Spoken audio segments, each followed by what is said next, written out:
All right. Good evening, everyone. How are you all? Feliz Viernes. Happy Friday. My name is Ivan Salinas. I'm the programs manager here at Beyond Baroque. And I want to welcome you all to the Wanda Coleman Theater and to a special evening celebrating three amazing authors from J. Ryan Stradal to Lou Mathews and Alison Turner. It's great to have you all back in the space.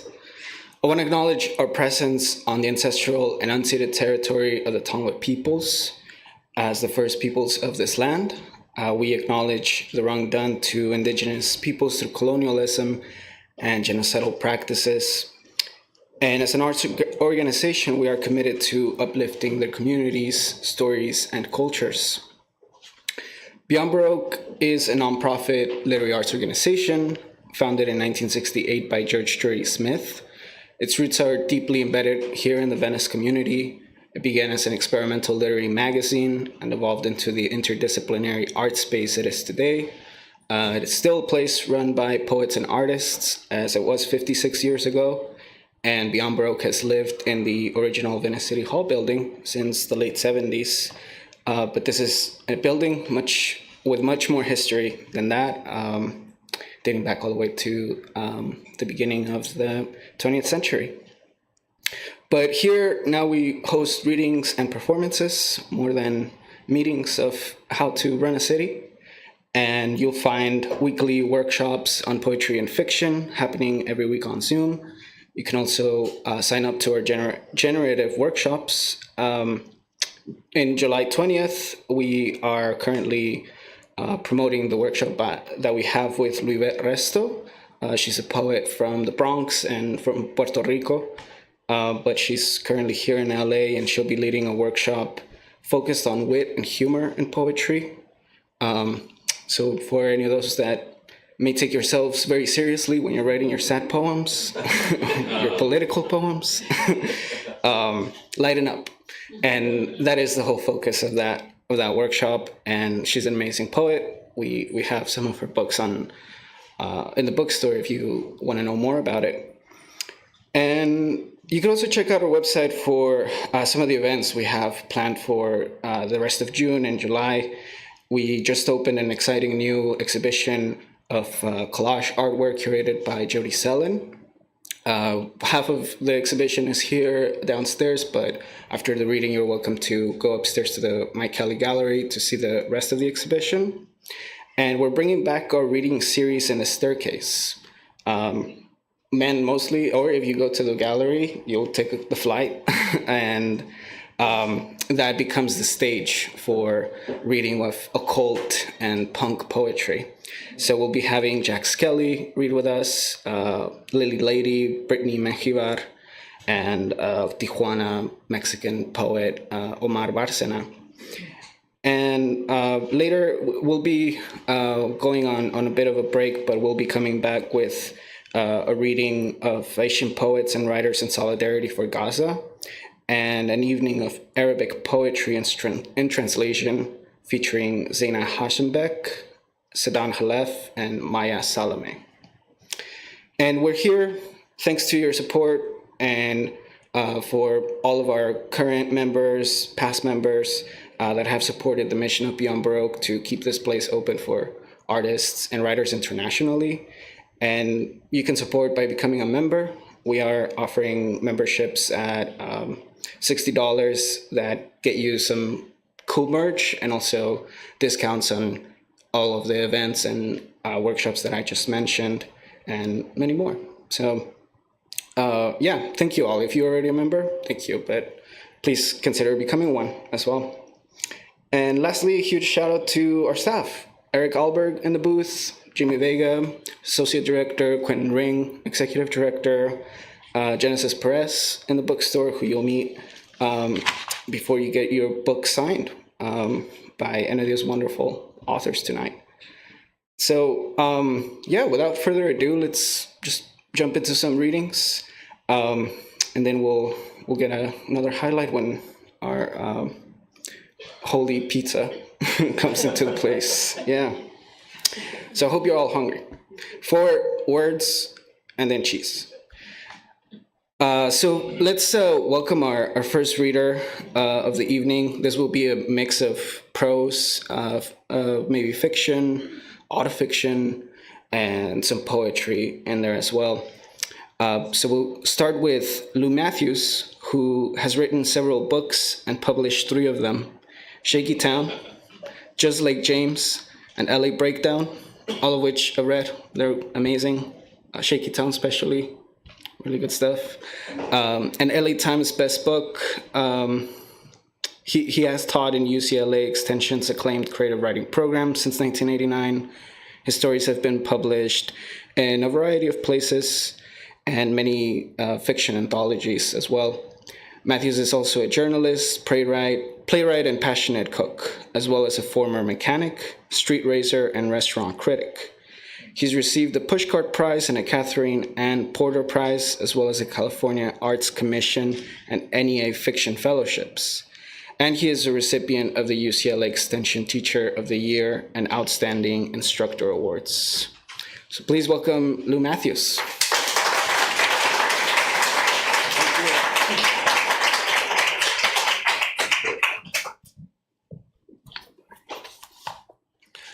Thanks to Beyond Baroque staff and Jay Ryan for including me. I have to mention 2 literary magazines which are for sale here at the bookstore. Catamaran, which may be the most beautiful magazine published today, and that the story I'm reading tonight is in the current issue. And Ziziva, which you guys all should know. It's been a top 10 lit mag for about 3 decades now. You need to buy the current issue to read a story of mine called Oscar, which is about a screenwriter, Dale Davis, who writes a short story, Individual Medley, that's adapted for a short film that wins an Oscar. And then you can go to the Ziziva online site and read that short story, Individual Medley, for free, and get your head spun around. Very meta. The story I'm reading tonight is called Quality of Life, and the narrator is the self-described faded screenwriter I mentioned, Dale Davis. His friends say, "Don't you mean failed?" And Dale says, "No, poets can fail. Screenwriters only fade. The bar is set too low to fail." Quality of Life. This is set in 2007. 3 o'clock of the afternoon at my usual haunt, Carlton Liquors, and I bump up against Chief Bratton's Quality of Life. The Chief's high concept, evolved and refined in his previous tour of duty, New York City, boils down to this: sweat the small stuff. CB believes that if you fix the broken windows, arrest public urinators and defecators, untolerate graffiti, i.e., improve the quality of neighborhood life, the big-time crime, rapes, robberies, assaults, murders, will also dwindle. The way that I find out about the new policies is with the shift change at the Hollywood cop shop. In the past, a shift change meant that at least an hour of uninterrupted peace. I planned my day accordingly. The day shift came in from wherever they had been hiding, and the night shift needed at least an hour to find their hidey holes. Cop morale in Hollywood had been so bad for so long that we degenerates depend on it. It started with a batch of bad busts and wrongful death cases. A decade of multi-million-dollar judgments made Hollywood division gun-shy. Arrests meant trouble, or at least paperwork, and a generation of cops decided to hang out and hide out until the pension was in view. But today, shift changes, bang, zoom, black and white pulls up and blocks the driveway, and two energetic Latina cops get out, braced to let Herman and me know that we represent blight on the quality of life on our particular corner of Gower and Carlton Way. Herman is nodding in his wheelchair on the corner of the lot, and I'm sitting quietly in my Saturn reading the sports page, a discreet tall boy of Rainier Ale nestled in the open console, pretty well hidden, I thought, by the paper. In the side mirror, I can see Officer Hernandez. Her name plaque glows like neon. Take a stance, holding up her walkie-talkie like a weightlifter, and reads my license plate number forcefully into the microphone. Her partner, gotta be 6 feet tall, Officer Lopez, is at the passenger side open window. "Good afternoon, sir," Officer Lopez booms. "May I ask if that is an alcoholic beverage you have there in your center console?" I roll the newspaper and hold up the guilty can. "And am I correct in surmising that this is an open container, one you've been drinking from?" I nod. "Then may I ask you to please step out of the vehicle, sir?" Herman chooses the wrong time to come to life. Herman is small, black, and bald, surprisingly clean-shaven. I heard once that a sister visited and maintained him. Usually he's collapsed on himself, but in my defense, his head pops up. He drops his empty night train bottle with a loud clink and rolling clatter and wheels out. You don't got to get out the car unless they got a warrant, because you're not driving. This ain't the street. This ain't the jurisdiction. I've been through this one. I know the law on this one. I look at the posted sign on the wall in front of my windshield with his numerical citation of the city code. Drinking of the alcoholic beverages is prohibited, and know that no good can come from this. Officers Hernandez and Lopez stand up from the gun-clasped crouches that Herman's dropped bottle provoked, turn and stare at my advocate. "This here is private property," Herman says, fierce and assured as a neocon. No good can come from this. Herman may even be right. He is bright, and when he was ambulatory, he did enough jail time to really study law. I wouldn't know. I just want this to go away. The open container ticket is $65. I've paid it before. It's an occupational expense. I am known as a good citizen. I do pay my taxes. Every day when I park at Carlton Liquors, The first hungry, smokeless, drinkless soul to reach my fenders knows that I'm good for $1. I'm glad to pay my tax and sip and read in peace. Chief Bratton has disturbed my peace. Herman rolls up to my window, flanked by the swiveling cops. Don't get out the car, Herman hisses. Easy for Herman to say. Herman is mostly invulnerable, as close to a superhero as you will find on the corner of Gower and Carlton Way. He is drunk and disabled, smells like a hot, closed-up bungalow with a weak dead widow and 80 cats. And as the entire Hollywood division knows, is capable of on-demand urination, defecation, or vomitation. That is, if anyone would be stupid enough to arrest him and seat him in the back of a police cruiser, which the arresting officers are obligated to clean. His personal odor will cling to the seats of a squad car like the smell of curry in the stairwells of immigrant apartments for years.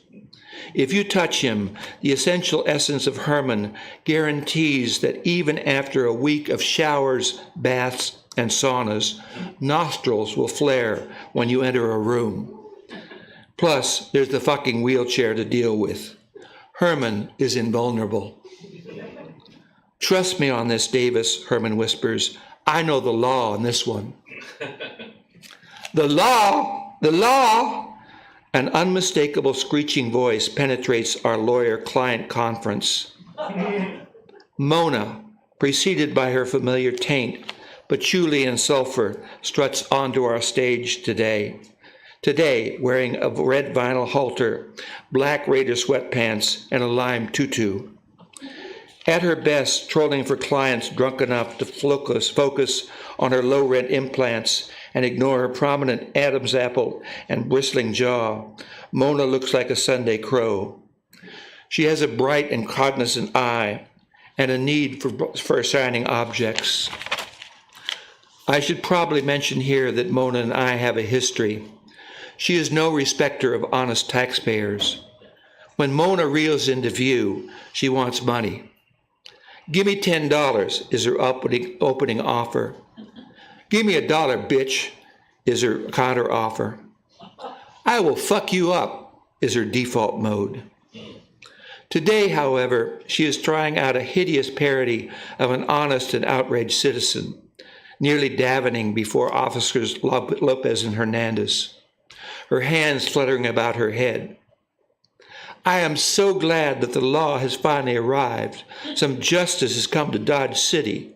I have called in again and again from my house here on Carlton Way. That's 1831 Carlton Way.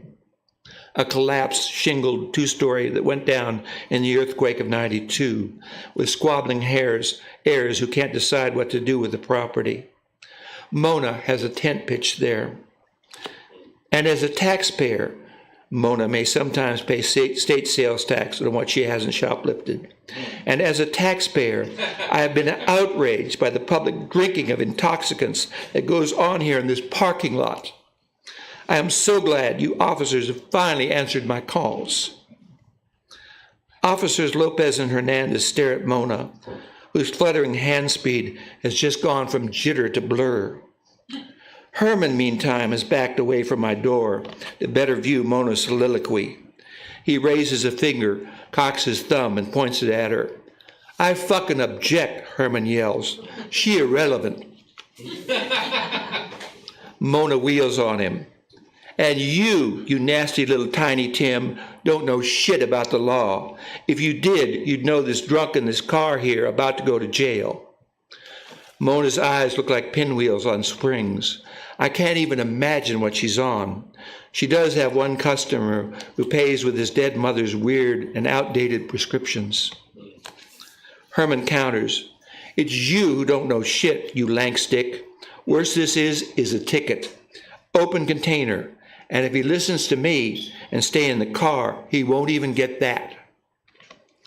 Mona nearly levitates in triumph. Roll that crinkly dwarf out of here. You too low to see it, Crip boy, but your fool here has his keys in the ignition. That be drinking and driving. She smiles evilly at me. A 502 to you, Davis. It's true, the keys are in the ignition, and a rising sense of dread gathers at the base of my spine.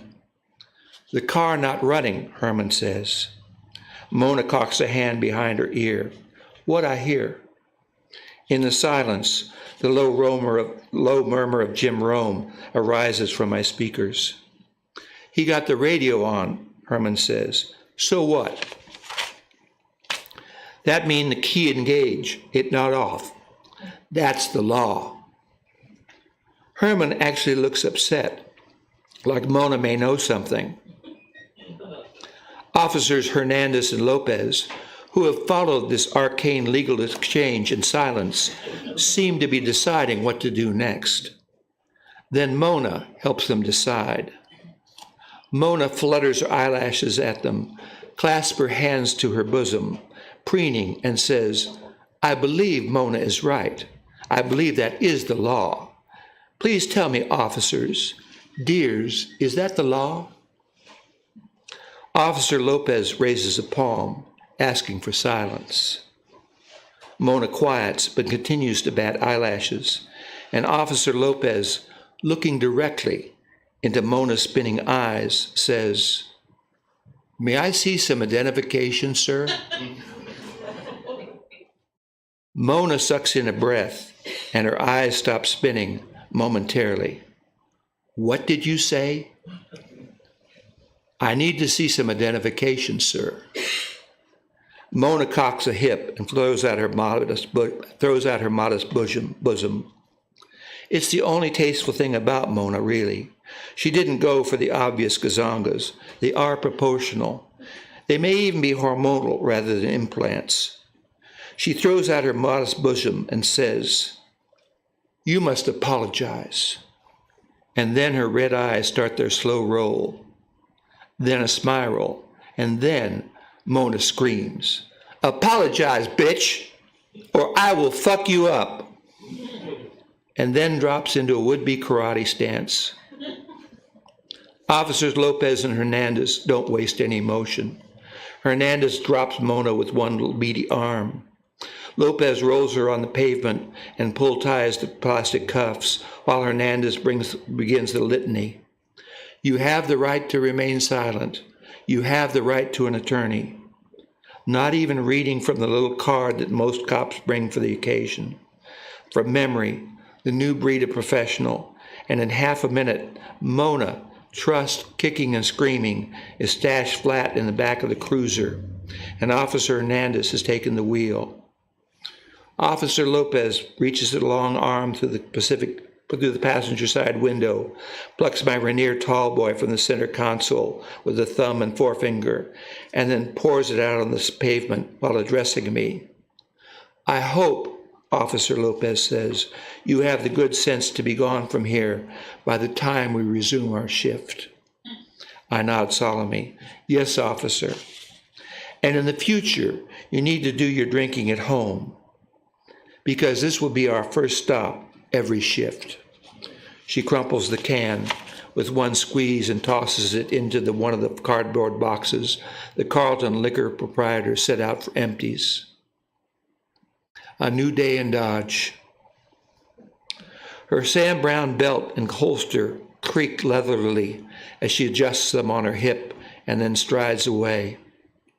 As soon as Officer Lopez has her seatbelt cinched, Hernandez cranks the key. I think both Herman and I are impressed at the way we are now ignored. Officer Hernandez brodies the steering wheel, looking over her shoulder in a perfect veteran move. And the cruiser bracks out in a half circle and shoots off down Carlton Way. We can see Mona's heels kicking through the back window. The lime green tutu is now around her ankles. Herman and I look at each other, and I get out of the Saturn, go into the Carlton Liquors, and return with a fresh Rainier for me and a night train for Herman. I crack the cap and hand the cold, sweating bottle over to Herman. Your retainer, sir. He lifts it, sips it squinting, and a little of the orange wine spills and pools into his lap. Justice be served, Herman says.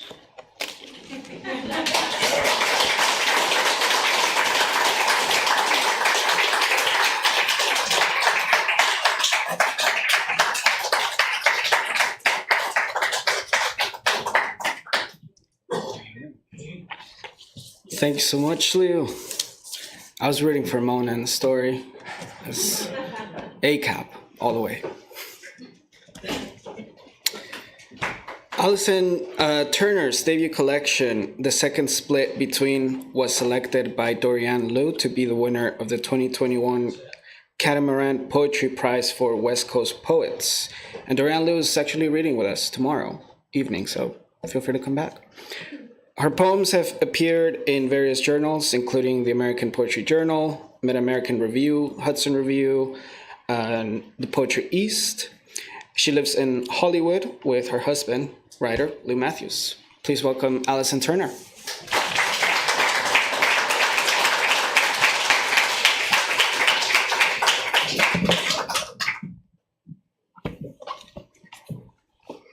Hello, everybody. Thank you for coming. I'm going to read first some poems from a manuscript I've been assembling for a second book. And the first few draw on our neighborhood, Hollywood. Stirrings.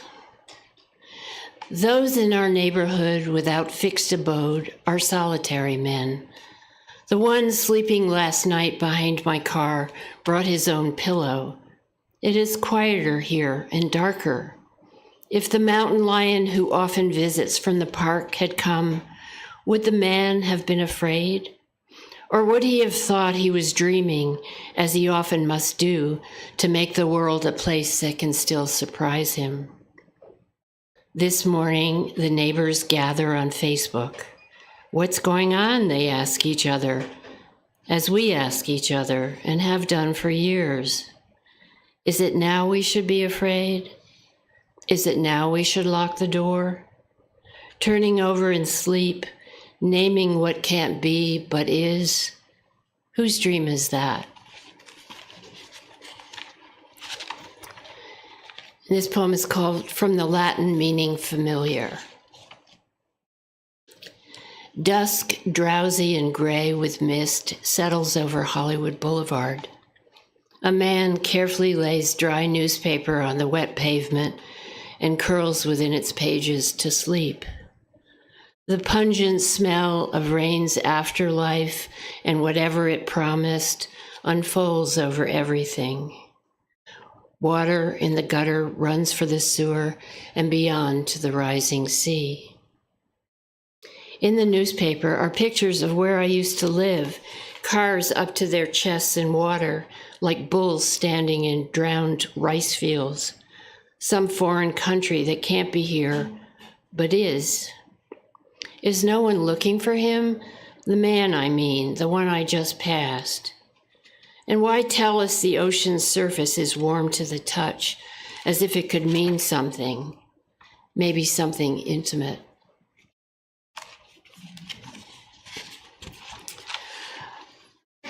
The next poem, I don't know how up you are on your Dickens, but in case you've forgotten, there's a character, Miss Havisham, in Great Expectations, abandoned at the altar, embittered, living out her days, still dressed in her wedding gown among spiders and in the dust. She turns up in this poem. Also, a bufflehead is a duck that swims in the L.A. River in the wintertime. This is called The Grocery Cart. Someone has tipped the empty grocery cart down the slope and into the LA River. Someone has died or given up a certain way of life, and now the grocery cart is beginning to act like Miss Havisham might if her dry as dust disappointments were wet and no one was watching. The pose of arrogant regret, a thoroughly private craving for lost love, for a smooth roll along the aisles, the feeling of being full. Then into its life swims a bufflehead, ready to enjoy a bit of metal among the rocks, the green algae of the shallows beginning to attach. This is what happens when you pause to sit on a stone-cold bench over a river and you haven't got a dog.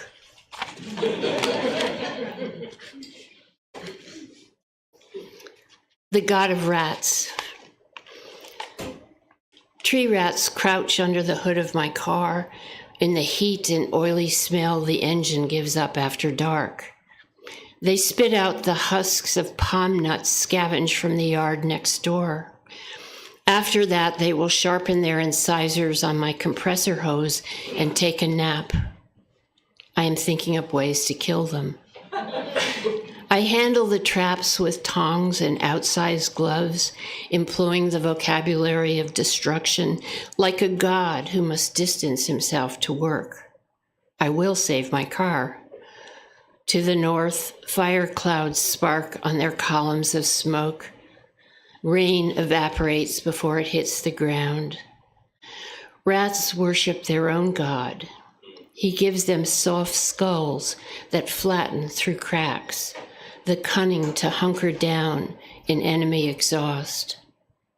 To the north, the pall of smoke is so dense, it's midnight at 4 p.m.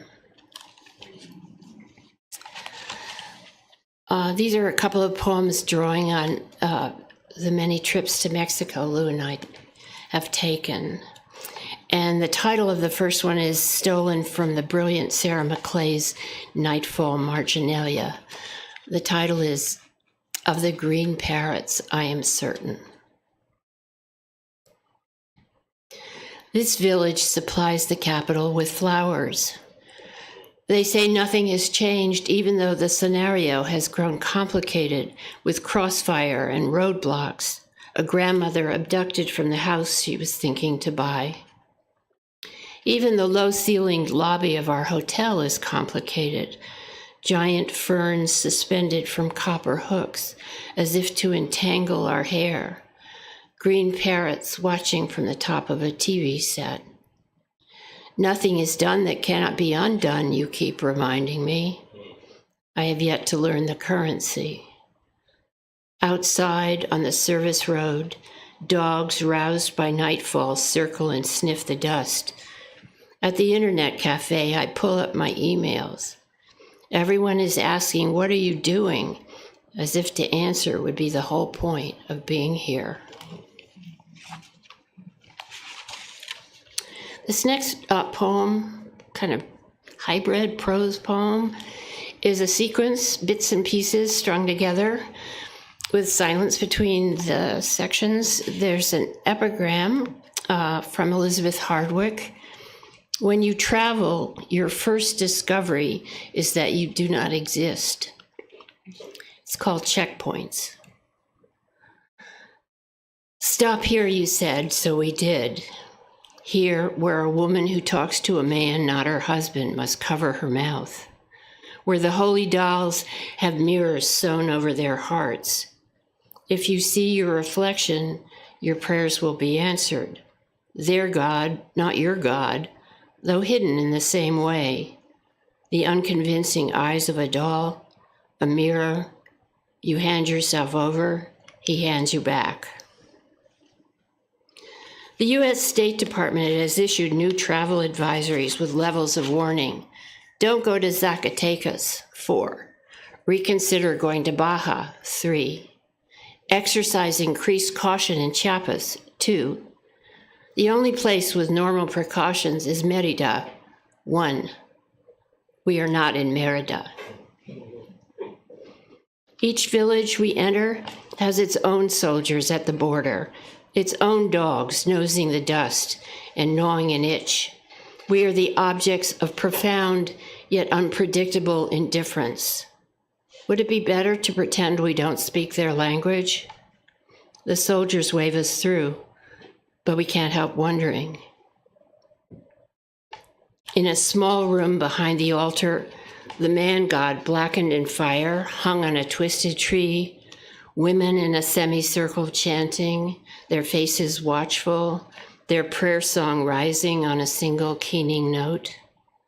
To believe in help, that grief will provide it from the heart of a moment that hasn't moved for centuries. The wound at the border of the known world, no one to wave you through. This morning, a steady breeze clearing the air of smoke from the burning fields, the sky a wide field like this one, where once they carved from stone the torsos of their enemies and set them out to mark the boundary. We are the outsiders, invisible but listening. Shouts from an ancient ball game, a metate of lava rock being scraped clean of what has been ground down. In the car, and I imagine your finger tracing on my thigh what you meant to say but didn't. It is hot, it is jungle, short trees thickened with shade. A road sign translates soft shoulders, dangerous curves. Ah, you might say, curvas peligrosas. Once on this same road, a rope pulled taut across, someone at the window in a mask with antlers, shaking something with feathers. Two boys laughing and pushing each other in front of the car, shape-shifting, all elbows and knees and teeth. The thing about being in a car is that you can easily believe you are getting somewhere.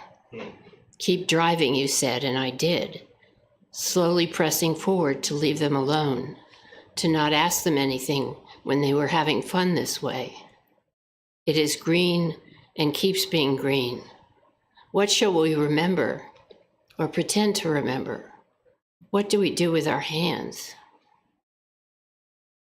The white tablecloth is covered with an oversheet of clear plastic. A boy wants to shine our shoes. Another wants to sell us chewing gum. We drink our coffee and watch three men with guitars and pale blue boots walking toward the plaza. The lights will be coming on soon, under the trees, and we will be sitting on a bench with ice cream cones, mine mango, yours corn, listening to La Paloma, as if this were a Wednesday like any other. We have found ourselves inside a war we don't understand, even though the music is what we expected. Brightening of the sun, and then its dwindle. Mosquitoes and the scent of lime. The corridors within this fieldstone dead end. Trick or metaphor? It depends. Are you the enemy? They say tomorrow or the day after, the road will be open again. We could just leave, you say, as if this has always been so. And then 3 short poems finally. 1 new, 2 from the book. The first is called The Quiet Just Enough. The Peruvian mummy is on her knees, her desiccated face like a bulb forgotten in the cellar, shriveled from all that was never asked of it. A tatter of red sweater, her hair the dull russet of tired leaves. She has no people. Or the people she has unhanded her, left her on some mountain so high the wind was birdless and the air tasted of nothing. This is how the dead work hard at living, away from the noise, how suspended from a place between then and now, they stop looking for a way out, coming into age repeatedly as if for the first time.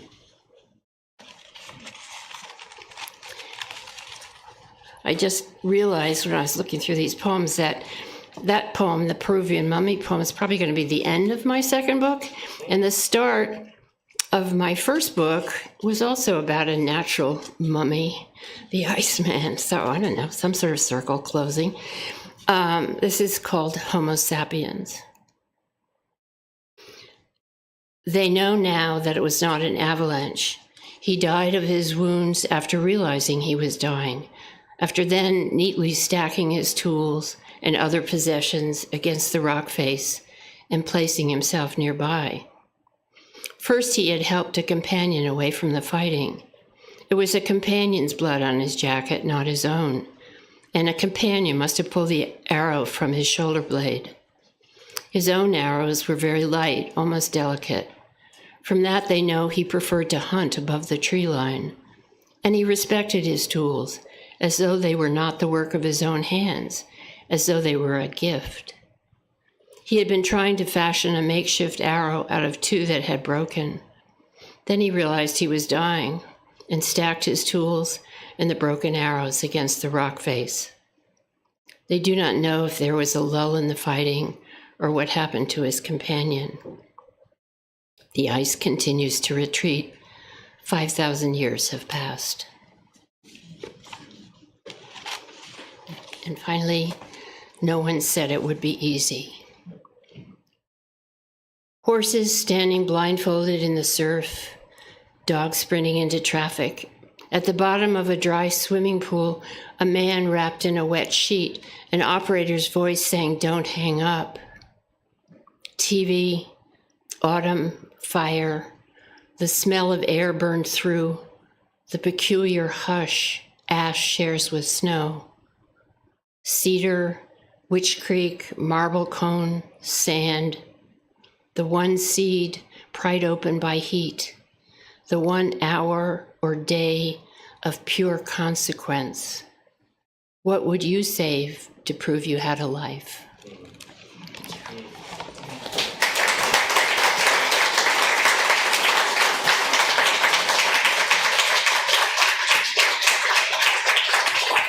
All right. Alison Turner, thank you. Yeah. Viva Hollywood. Viva Mexico. I just love just the flow of it, like starting in Hollywood and this imagery that you both have of the place, and then, extending it to other parts of the world, from Mexico to Latin America and beyond. So just beautiful where you took us. Thank you.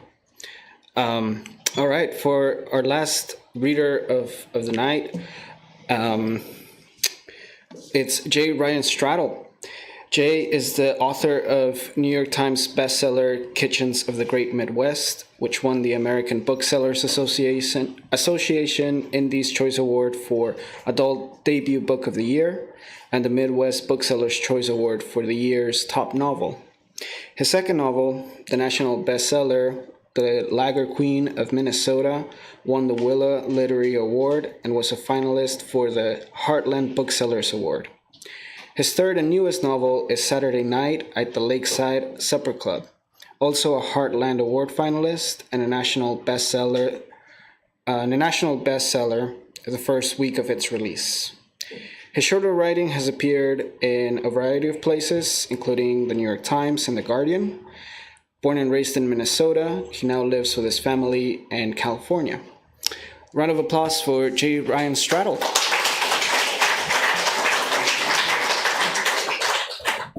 Well, can we have one more hand for Lou and Alison?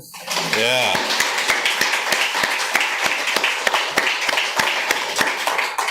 Wow, it's staggering following them. I feel I never quit learning from them. Their work is absolutely gorgeous and insightful. They've taught me more about how to be an artist and how to live than just about anyone else in the city. Yeah, so as Yvonne mentioned, this is, somewhere under these stickers is the cover of my third book. I worked in a supper club as a teenager in Prescott, Wisconsin. Now, for those of you who don't know or aren't fortunate enough to know what a supper club is, it's a very unique kind of northern Midwest restaurant where I have a hard time explaining it. The funny thing is like, I've been trying to put supper clubs into my novels for years, and each time my editor took them out. And so finally, I wrote a book where it was the primary setting. And even then, Pam, my editor, said, "You're going to have to explain to the Pam, born and raised in New York, hasn't lived anywhere else. So you're going to have to explain to the readers in the first couple pages what a supper club is." So I had my character do that. I still struggle with it personally. It is, to me, it's there's something intangible about them. But what's tangible about them that I can't explain is that they're family-owned restaurants. Many of them have been in the same family for generations or been passed between families in a realm where it's unusual for any American business to be open, more than 3 or 5 years, let alone a restaurant. Many of these supper clubs have been open for over 100. And yeah, I got to work in one. Like I say that like I didn't have to work in one. I got to work in one. To me, working at the Steamboat Inn in Prescott, Wisconsin, which featured a docked steamboat as part of, like a riverboat, as part of its dining experience, to me was like what working in Disneyland would be like for some people. It was the nicest restaurant near where I grew up. As such, I'd been there maybe twice before I worked there. I think when my great-grandmother was in town, and another time for like a special birthday. But it was that kind of place where you didn't go there by accident. It wasn't your second choice. It was everyone in the region's top choice for dinner if they could afford it. And that was probably the lone barrier to entry, because once you were in there, there were no others. It was a very inclusive place. The owner, the minority owner and manager, Mike Rowan, was the father of a friend of mine. And that's how I got the job. And Mike got the job himself. He was an industrial arts teacher at the middle school. He got the job when the piano player at the Steamboat, because there's nightly entertainment at supper clubs quite often. Dave Partridge was the musical director at the middle school, and said, Mike explained that his third child was about to be born, and he's just not making any money as a shop teacher at the middle school. Like, I need another job. And Dave said, I think you can manage a restaurant on the St. Croix River on the border of Wisconsin and Minnesota. He just said, there's just one thing. On Sunday, they don't sell liquor in Minnesota. This was only recently changed. So, being that you're right on the border, on the Wisconsin side, things get a little crazy here on Sunday. You just got to manage that. And I heard so many stories from Mike about that experience, and about managing experiences like running this kind of restaurant, a special occasion family restaurant with entertainment, big meals on Mother's Day, when 5 p.m. the door is open, nobody's there. The reservation book is full. The valet lot is empty. Where is everyone? 5:15, 5:30, 5:45. He finds out that a semi-truck jackknifed on the road leading to the supper club, the 10. They don't say the 10 Minnesota, they just say 10. And that meant that everybody and their mother, quite literally, arrived all at once, hungry and angry and expecting to be seated simultaneously. Well, what does Mike do? He asked one of his regulars who's at the bar, because the regulars are always at the bar. They probably walk there. And like, what do I do? And they said, how about ice cream? Ice cream for everybody. That story made the book, along with many other ones. And so this is my love letter to that style of customer service, that style of family and workplace experience in a small town. And also, what's the word? A clarion call, I guess, to support whatever business is that for you, wherever you are. So if that was insufficient in explaining what a supper club is, and it certainly was, I will attempt to have my character, Mariel, explain it, as she attempted to do for all of the readers of this book who weren't in Minnesota, Wisconsin, or Iowa. Mariel Prager believed in heaven because she'd been there once so far. She'd like to report that it looks an awful lot like Minnesota. I read that in Wisconsin and got booed. The next best place to heaven, in her experience, was a type of restaurant called a supper club. When she walked into a good one, she felt both welcome and somewhere out of time. The decor would be old-fashioned, the drinks would be strong, and the dining experience would evoke beloved memories, all for a pretty decent price. Since she was a kid, Mariel had spent countless days at Floyd and Betty's Lakeside Supper Club in scenic Bear Jaw Lake, Minnesota. The building wasn't all that scenic itself. It was just a one-story brown building with red doors and windows on the side facing the lake. But The sign outside read, "Fine dining at a fine value," since 1919. And since everyone trusts a neon sign, fulfilling that duty became the obligation of the owner, which for the past 3 weeks had been Mariel. Now, on Mariel's watch, a proper supper club meal began with a free relish tray. I'll get into that out back later if you want to know. And basket of bread, followed by a round of brandy old fashions, which, by the way, is de rigueur in Wisconsin. If you want an old fashioned with something besides brandy, you have to specify that in Wisconsin. And then a lavish amount of hearty cuisine, with fried fish on Fridays, prime rib on Saturdays, and grasshoppers for dessert. One of the supper club owners I interviewed said, "You know, I put my daughter through college by instructing my servers to say not, 'Would you like grasshoppers?' but rather, 'When do you want your grasshoppers?'" So, yeah, I wrote most of this book during the pandemic and did not have any grasshoppers while writing it. Didn't have to have prime rib or fried fish. I just had to summon the images and sensations of those experiences remotely in a small apartment in Los Feliz with my indescribably irreplaceable partner, Brooke, and a newborn child. Sat in this hot apartment thinking of being in a restaurant during a year I didn't go to restaurants. And as such, I was also trying to write a book to cheer myself up. I mean, whatever your experience of the pandemic was, I can bet it wasn't the highlight of your life or a particularly cheerful time.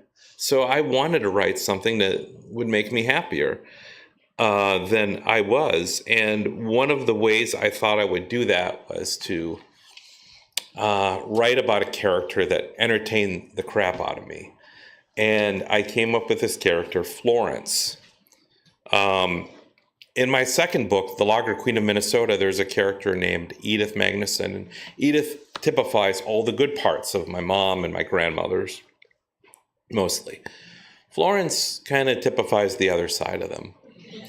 The side that if there was a Mount Rushmore of passive aggressiveness, Florence would be the Jefferson, at least. And as such, she inspired this newspaper article in a local paper, which I will read to you, chapter 17, from the Twin City Talker, dated Thursday, August 1st, 1996. Elderly Minnesota woman waits for ride from daughter. By Cynthia Specht. I haven't read this in a while, so this is... On a Saturday in late June, Florence Jean Stenerud's daughter Mariel Prager promised to pick her up at the Our Savior's Lutheran Church pancake breakfast up in Bearjaw. Now, over a month later, Mrs. Stenerud is still in the church lobby and is still waiting. Refusing all other offers of transportation on principle, Florence is seen by many in the area as a hero. So many parents have experienced this kind of careless neglect from their adult children, friend and local resident Mildred Kokendorfer said. Florence knows how they feel, and they know how she feels. The 5 weeks spent waiting at the church for a ride home is believed to have shattered the unofficial, unverified record for passive-aggressive public waiting set more than 30 years ago, when in September 1965, Verna Swenson waited 24 hours at Mickey's Diner in St. Paul for her son Mitch, when Mitch got the date wrong by a day. When informed of setting a possible record, however, Mrs. Stenerud seemed unimpressed. Although she wouldn't go on record, the pastor at her church, Jeff Staley, attempted to speak for her. "I don't know about that term passive-aggressive," he said. "Maybe it's the other person being passive-aggressive. You know, it takes two to tango." Meanwhile, Staley, Kokendorfer, and other Bearjaw residents have rallied behind their stubborn friend, bringing Mrs. Stenerud food, changes of clothes, and entertainment.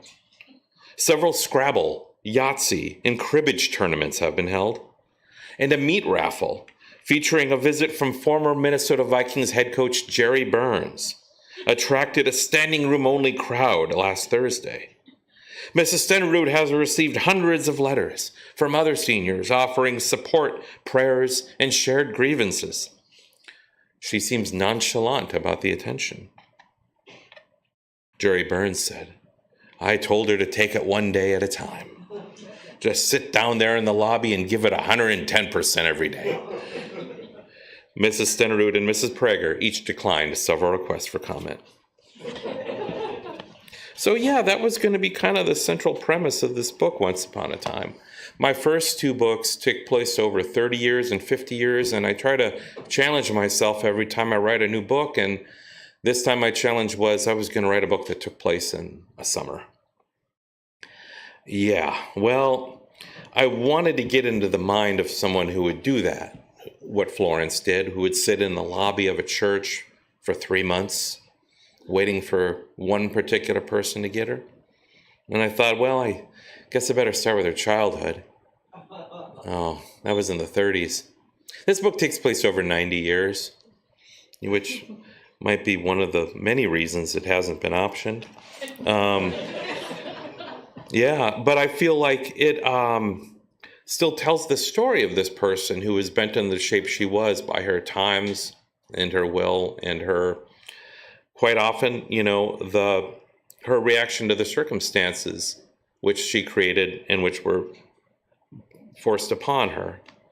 Now, there's another character in this book, too, who was born into very different circumstances. His name's Ned.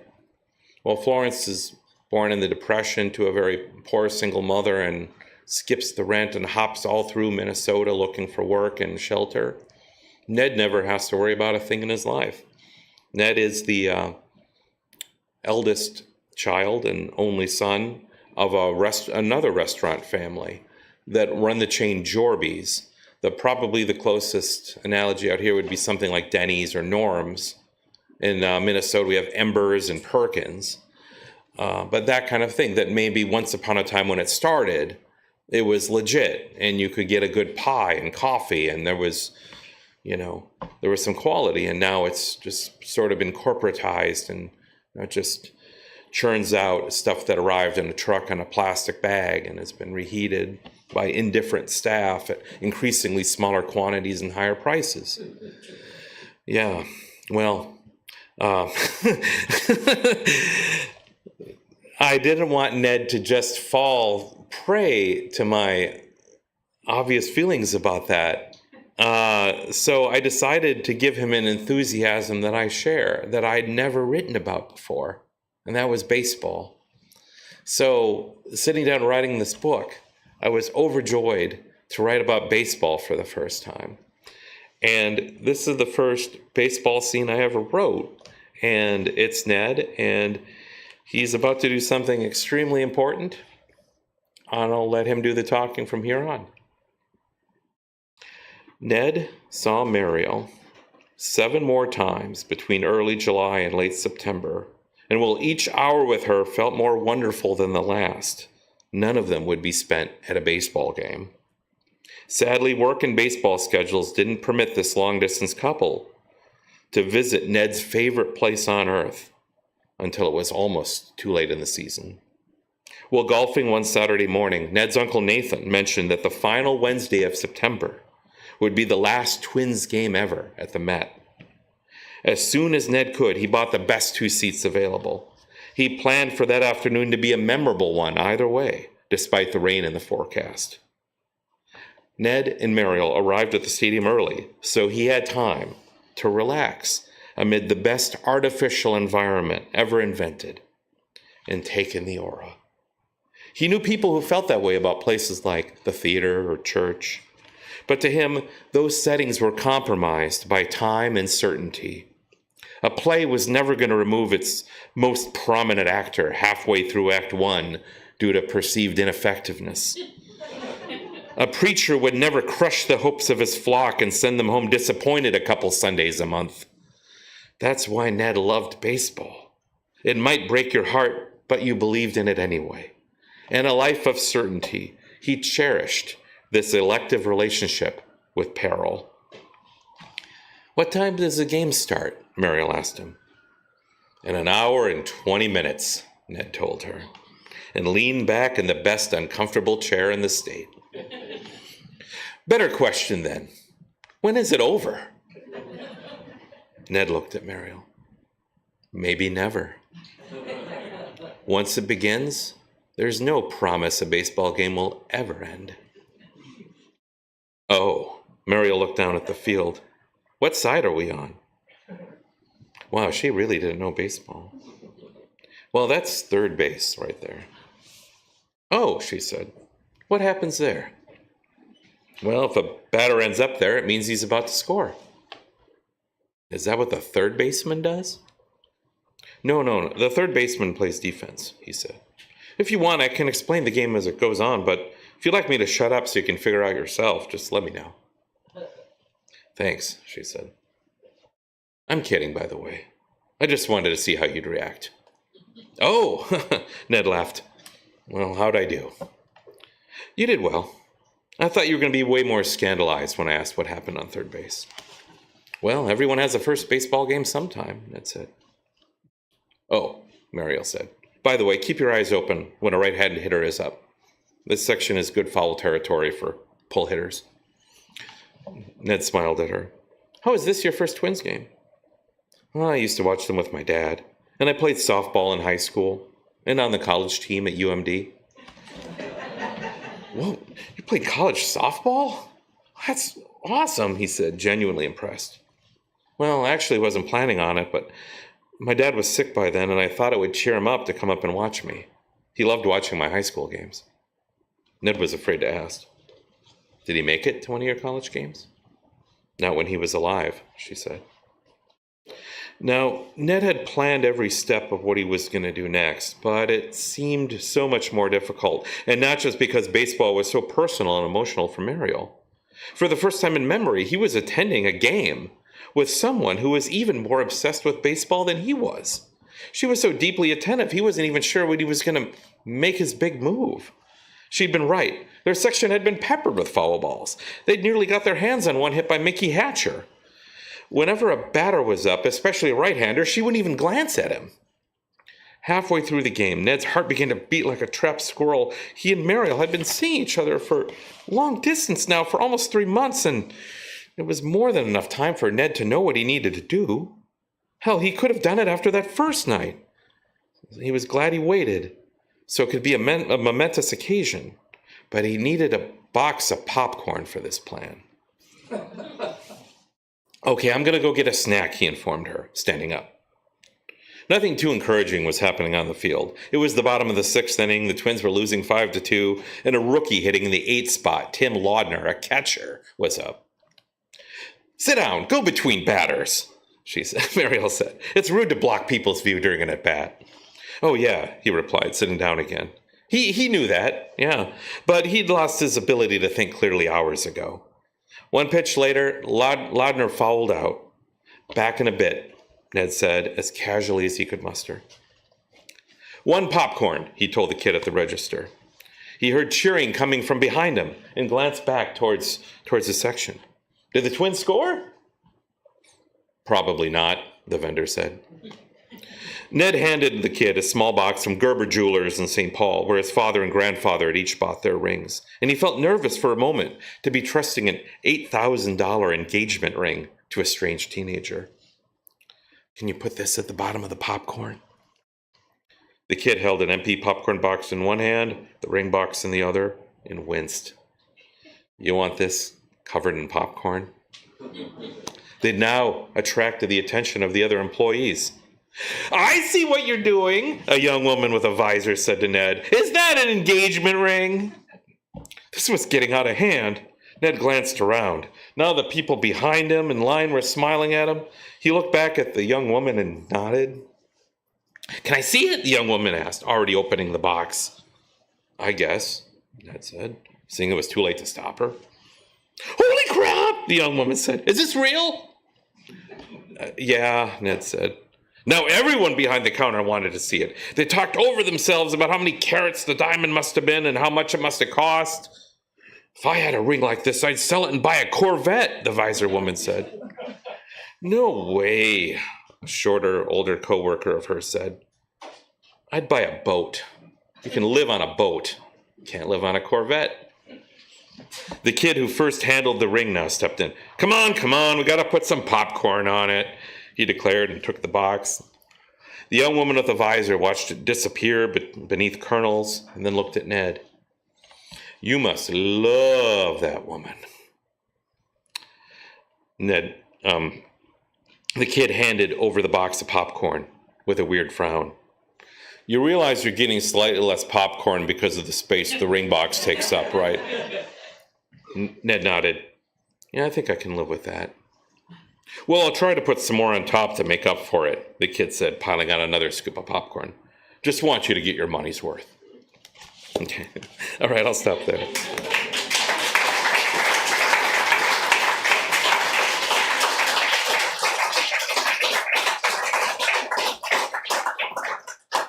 I just wanted to say thanks again to Yvonne and Genesis and Quentin, everyone here, Eric, everyone here at Beyond Baroque. Thank you all for coming out on a hot Friday night. Thanks to Brooke for coming with me. And thanks so much once again to Lou and Alison for sharing your beautiful work as part of tonight. When I thought of who can I have on this bill, you were the first two people I thought of, and I'm glad you were both available. And yeah, oh my God, this feels, yeah, it feels like it should. This is my last public event on my calendar. So I don't know when I'm going to be reading from this book again. So I'm glad you're here for it. And I'm so glad Lou and Alison and Brooke are here for it too. So we've hopefully got some pizza coming. And at the very least, we have wine and cookies, and hang out with us out back and enjoy a Friday night with us.